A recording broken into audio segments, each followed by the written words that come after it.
අයිබෝවන් අමාදිසානායක official channel එකෙන් ඔන්න අපි ආපහු අදත් ඔගොල්ලෝ හැමෝගෙම දැවෙන මාතෘකාවක් ගැන කතා කරන්න ආවා.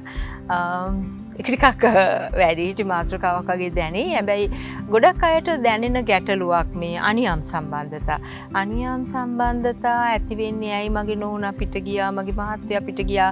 ඔහොම කියාගෙන එන අය ගොඩක් ඉන්නවා. මම මේ ගැන ගොඩක් කතා කරලා තියෙනවා. හැබැයි මම මේකත් ඕගොල්ලෝ එක කතා කරන්න ඕනේ. කතා කරන්න ඕනේ හේතුව තමයි එහෙම එන අයගේ ප්‍රශ්නේ කතා කරලා වෙන වෙනම සැමියා සහ බිරිඳ අරගෙන කතා කරලා බැලුවාම ඒගොල්ලෝ කියන ප්‍රශ්න. දැන් අපිට ආපු අත්දැකීම් දෙක තුනක් කියමු. මේ නම් තනිකරම මේ ආරූඪ නම් මේවා මේ ලෝකේ ජීවත් වෙන මිහිපිට ජීවත් වෙන අයට සම්බන්ධ නැහැ. ඉතින් අපි හිතමුකෝ සාමයි අමරයි කියලා අපි අපේ හැම කතාවම සාමයි අමරයි ගමු නේද? අපිට පුරුදු නම් දෙකනේ. සාමයි අමරයි. දැන් සාමා කියනවා මට හරි අමාරුයි මෙයත් එක්ක ජීවත් වෙන්න. ඒක නිසා තමයි මං වෙන සම්බන්ධයක් හොයාගෙන ගියේ කියලා. ඉතින් අමාරුයි කියන එක මං කියනවා පැහැදිලිව කියන්න. ඒතකොට එයා කියනවා එයාට මම කියන එක තේරෙන්නේ නැහැ. මං අහනවා ඇයි තේරෙන්නේ නැහැ කියන්නේ. නෑ ගොඩක් වෙලාවට මං එයා එන්නේ රෑ වෙලා. එතකොට මං ළමයිව නිදි කරලා මං 11 වෙනකම් වැඩ කරලා මට මහන්සි. මං එතකොට ඉක්මනට නිදිය ගන්නවා. ඉතින් එතකොට මට හරි අමාරුයි මෙයත් එක්ක මේ ජීවිතේ එකට බෙදා හදා ගන්න. ඒතර අමර කියන්නේ මෙයා මං බිරිඳක් විදියට යුතුයකම් ඉටු කරන්නේ නැහැ. මං පිරිමියෙක්, මට තියෙනවා ආශාවන්, මං ආසයි යාත් එක්ක එකතු වෙන්න. ඒ වුණාට එයා එහෙම කතා ඉන්නේ නැහැ, පිරිසිදු නැහැ. ඒකට සූදානම් නැහැ. ඕක විතරක්ද ජීවිතේ කියලා අහනවා. කියලා ඉතින් මේක දැන් විවාහයකදී ඇත්තටම දරුවෝ හදා වඩා ගන්න එක වහලක් යට ජීවත් වෙන එක, තමන්ගේ ආර්ථිකය බෙදා ගන්න එක, මේ ඔක්කොම එක මේ විවාහයක් ඇතුලේ අපි බලාපොරොත්තු වෙන දේවල්. මේවා ලොකුවට ගැඹුරට හිතන්න ඕනේ නැහැ. නමුත් අනිත් කෙනාව හැඟීම්overline තේරුම් ගන්න එක වැදගත් නේද? ඒ කියන්නේ යාට උණුසුම ආදරය රැකවරණය ඕනේ වෙලාවක් තියෙනවා.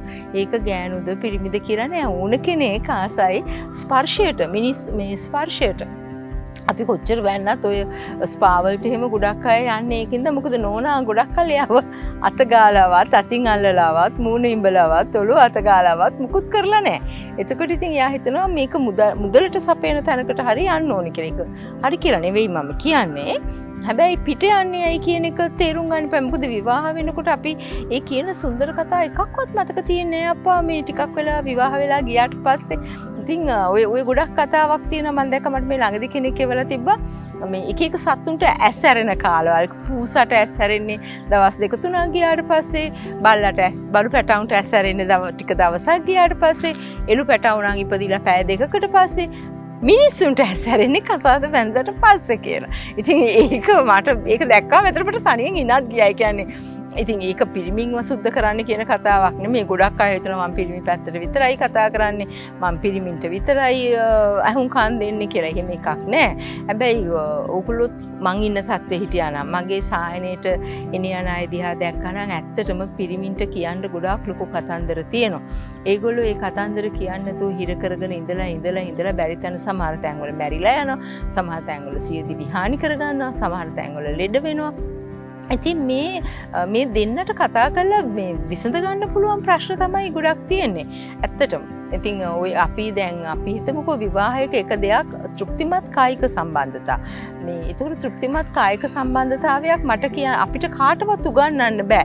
මේ විදියට පටන් අරන් 1 2 3 4 මෙන්න මේ පියවරවල් වලින් කරන්න කියලා. ඒක බොරු වැඩක්. ඒ කියන්නේ මේ top to bottom to top ඕන කෙනෙකුට පටන් ගන්න පුළුවන් නේ ඉතින් නේද? ඉතින් ගොඩක් කාන්තාවන්ගේ චෝදනාවක් තමයි යා මං ගැන කිසි හැඟීමක් නැහැ. අරක කරාට පස්සේ ඔය අනිත් පැත්ත ඇල්ල නිදිය ගන්නවා කියලා එහෙම කියනවා. ඉතින් ඒ වචනේම කියන අය ඉන්නවා. මං හිතනවා එහෙම ඒක හරියට හොඳට තේරුම් ගන්න ඕනේ අනේ. මේ කියන්නේ මේකත් ජීව විද්‍යානුකූල අවශ්‍යතාවයක්. ඒතකොට මේ ජීව විද්‍යානුකූල අවශ්‍යතාවය ඇතුලේ අපි එකිනෙකාට ගරු කරන විදිය, එක එක්කෙනාට ඇහුම්කන් දෙන විදිය, එක එක්කෙනාට ආදරය ප්‍රකාශ කරන විදිය වෙනස් වෙන්න පුළුවන්.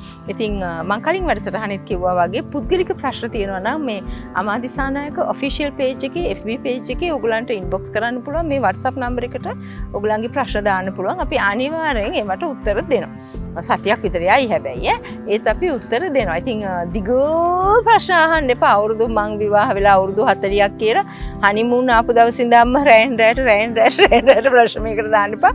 සරලව වාක්‍ය 5කින් 6කින් ඔයගලන්ගේ ප්‍රශ්නේ දාන්න.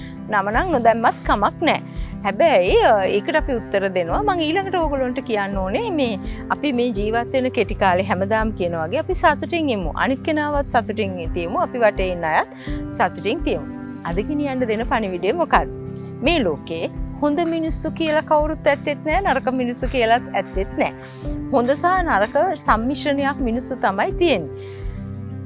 වෙලාව වැරදි ඔරලෝසුවක් වුණත් දවසට දෙසරයක් නිවැරදි වෙලාව පෙන්නනවා. ඒක නිසා හැම කෙනෙක් දිහාම වැරදි හැකින් බලන්න එපා. යකළු මිනිහ කියලා සුදු මිනිහ කියලා බලන්න එපා. මේ මිනිස්සු නෑ. එහෙනම් අලුත් පණිවිඩයක් අරන් ආයෙත් හම්බ වෙනකම් ගෙහින් එන්න.